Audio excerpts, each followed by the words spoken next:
semanas en este partial shutdown, el Congreso y la administración de Donald Trump continúan enfrentados. ¿Qué es lo que está ocurriendo en este momento y cómo esto está creando caos en todos los aeropuertos, pero también está limitando la habilidad de muchos oficiales de ICE de seguir llevando a cabo a la misma escala las detenciones arbitrarias y excesivos usos de fuerza que hemos estado viendo? Que esta pelea en el Congreso, que los republicanos han pintado como simplemente un intento de los demócratas de sabotear la seguridad nacional de los Estados Unidos, ¿es esto lo que está ocurriendo en realidad? ¿O los demócratas, que tienen minoría en las dos casas del Congreso, en este momento están utilizando todos los recursos a su disposición para asegurarse que los abusos que hemos visto por parte de ICE no sigan ocurriendo? Y cómo el Congreso tiene el poder de aprobar o no los fondos para los presupuestos para pagarle a los agentes de ICE, están utilizando este poder para empezar a decir ya no más. No vamos a seguir permitiendo que los oficiales de ICE sigan haciendo lo que hemos estado viendo desde hace ya un año, abusando su poder, llegando a lugares y entrando en las casas sin autorización, yendo a las cortes a arrestar inmigrantes. Todo esto es lo que se está en este momento jugando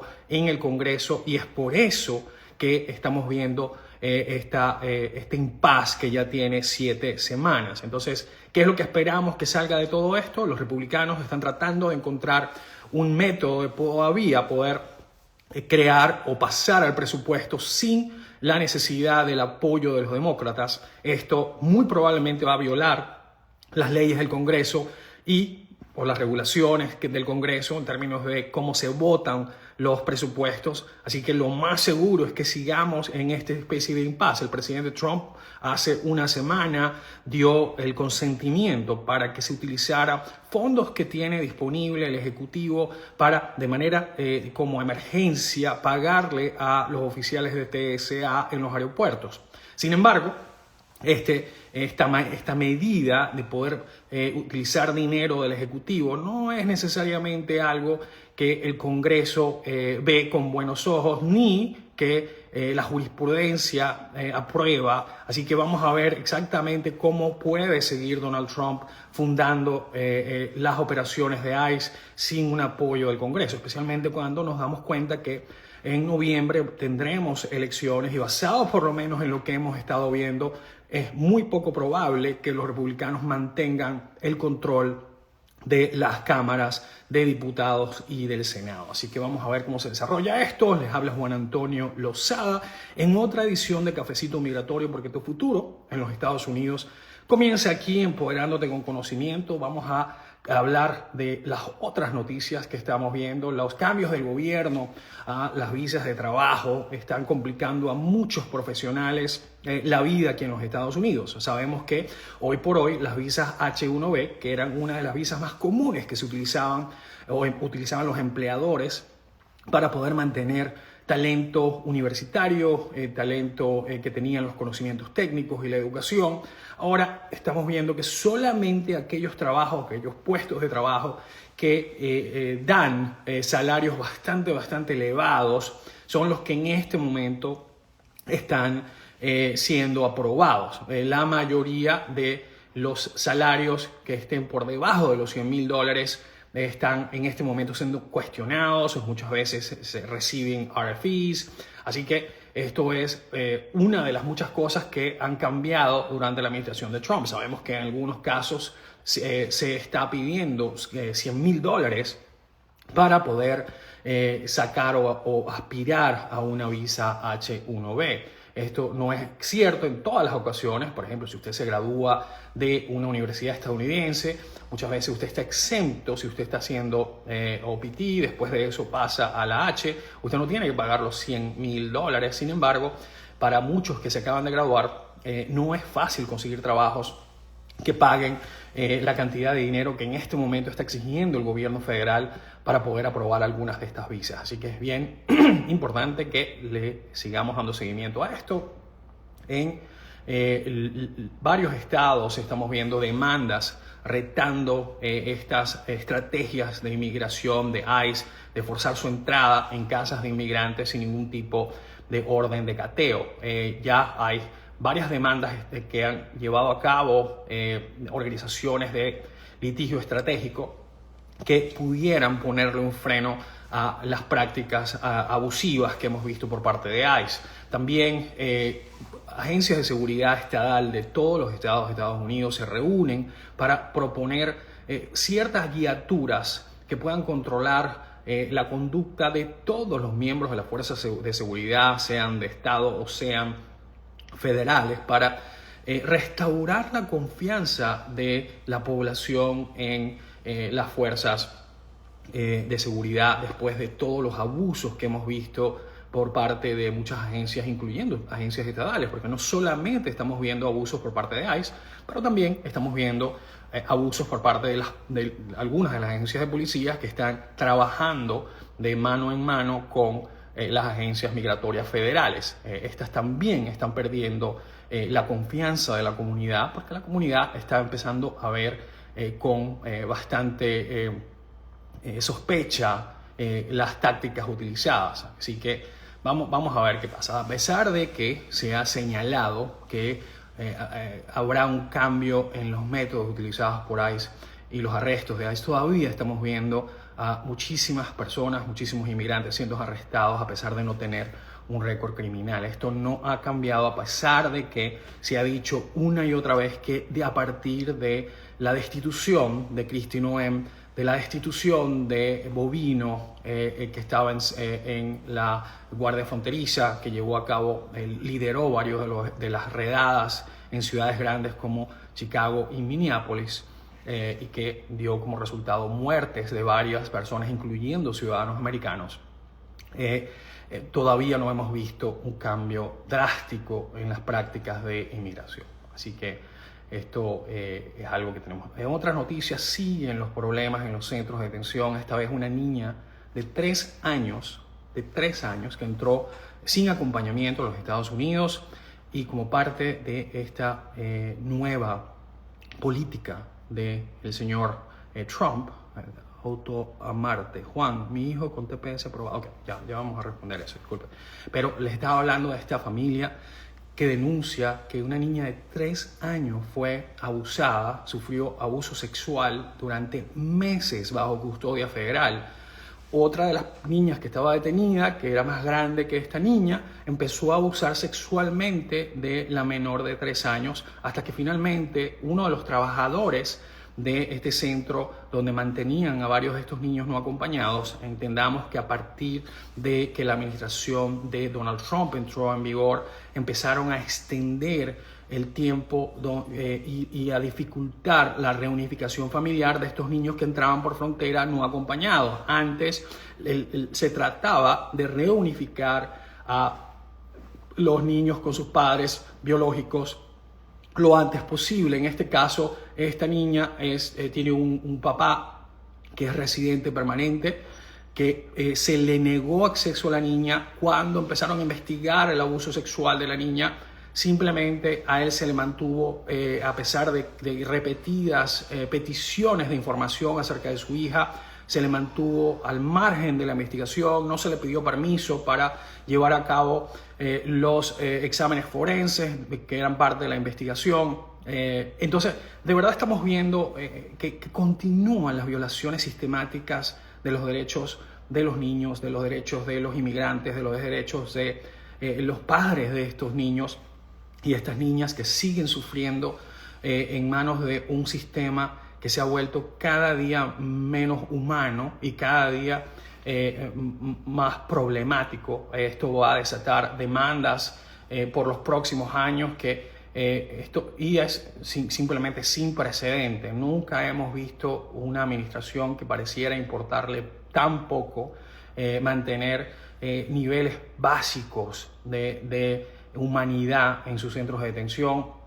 y esto es lo que ocurre cuando empezamos a deshumanizar a los seres humanos y empezamos a llamarlos criminales a todos, que justificamos muchas veces estos excesos de autoridad.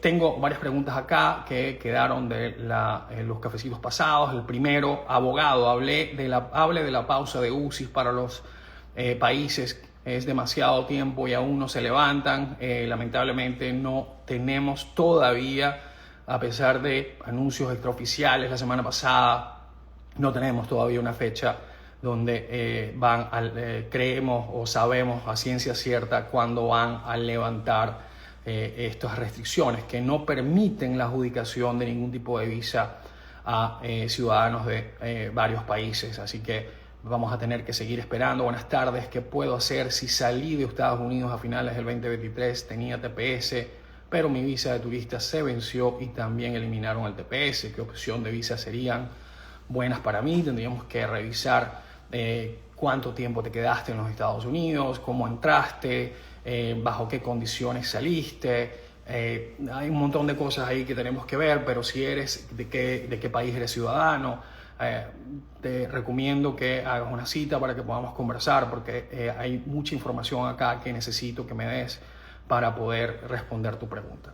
La Corte Suprema emitirá una orden para el asilo en la frontera. ¿Usted cree que permitan que se abra? No, por el contrario, creo que la orden de la Corte Suprema muy probablemente va a ser que no va a interponerse entre la administración y las reglas que ha puesto para limitar la habilidad de inmigrantes de pedir asilo en la frontera. Creo que estas restricciones van a continuar. Abogado, tengo una duda. Si llegaran a quitar la ciudadanía por nacimiento, ¿cómo quedaría un niño hijo de ciudadano con una persona con asilo pendiente? Muy probablemente esa persona no sería afectada, ya que uno de sus padres tiene ciudadanía americana, aunque yo sí pienso que, basado en la manera como los jueces de la Corte Suprema reaccionaron durante los argumentos orales y las preguntas que le hicieron a la persona, al abogado que estaba defendiendo la posición de la administración, el señor Sauer, dudo mucho que la administración de Donald Trump vaya a ganar ese caso. Creo que la mayoría de los jueces, incluyendo jueces conservadores, no parecen muy amigables a la idea de hacer un cambio importante en el precedente de casi 100 años. Así que yo creo que muy probablemente va a quedarse no van a poder cambiar las reglas como lo han intentado hacer. Abogado, vi una noticia que dice que el TPS está en manos de los legisladores. ¿Puede decirnos algo de esto? La realidad es esta, ¿okay? Los legisladores no se han podido poner de acuerdo ni siquiera en una propuesta presupuestaria para poder fundar los salarios de los agentes de ICE. Mucho menos creo que se van a poner de acuerdo a votar a una ley que pudiera beneficiar a algún inmigrante en este momento. Si bien es cierto que hay ciertas peticiones que han sido circuladas, que algunos de los diputados y senadores han dicho que ellos apoyan estas iniciativas, todavía sigo pensando que es muy poco probable pensar que el TPS pudiera retornar. Especialmente cuando nos damos cuenta de la retórica tan incendiaria que hemos estado viendo por parte de la administración a la hora de hablar de estos remedios temporales y cómo estos remedios temporales habían sido abusados. Así que yo de verdad no pondría mucha esperanza en estas iniciativas, porque simplemente no parece haber suficiente apetito político en este momento para poder llevarlas a cabo. Así que, bueno, eso es lo que diría. Aquí hay algunas preguntas que quedan. Auto a Marte. Juan, mi hijo con TPS aprobado en litigio. Si se gradúa de la universidad, ¿tendría forma de tener legalidad?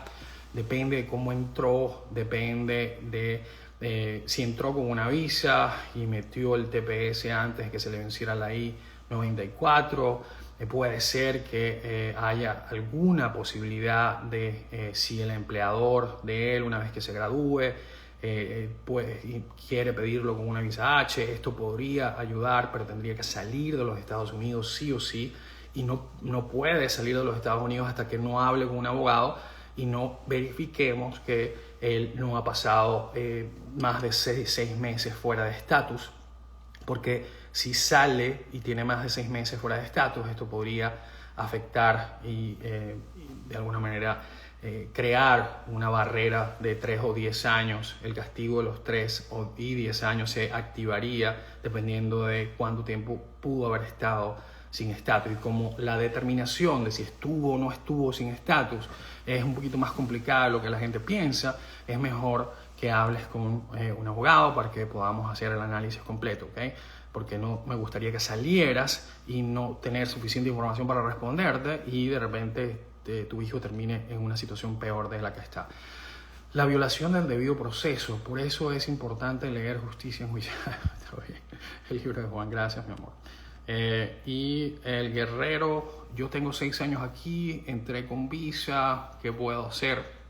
Depende de cómo te has mantenido en los Estados Unidos, si tienes un negocio. Hay varias cosas ahí, el guerrero, que tendríamos que revisar, porque si entraste con una visa y no pediste ningún remedio, sino hasta que ya había pasado un tiempo, entonces ahí es un poquito complicado, porque así califiques para algunas visas y vas a tener que salir para poder obtenerlas, y si eres venezolano en este momento no te las pueden adjudicar. Entonces estás ahorita en una especie de limbo donde no puedes mover mucho la aguja en nada. No sé si metiste un asilo. Entonces hay ciertas cosas que me gustaría explorar para poder responder esa pregunta de mejor manera.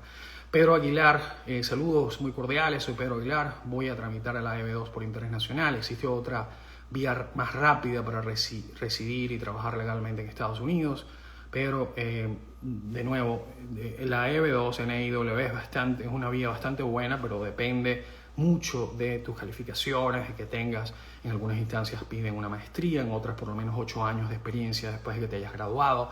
En el campo tienes que estar en una buena posición para poder avanzar tu campo de conocimiento. Hay varias cosas ahí, entonces bueno, tendríamos que evaluar bien cuáles son tus calificaciones para poder darte una respuesta un poquito mejor acerca de eso, ¿ok?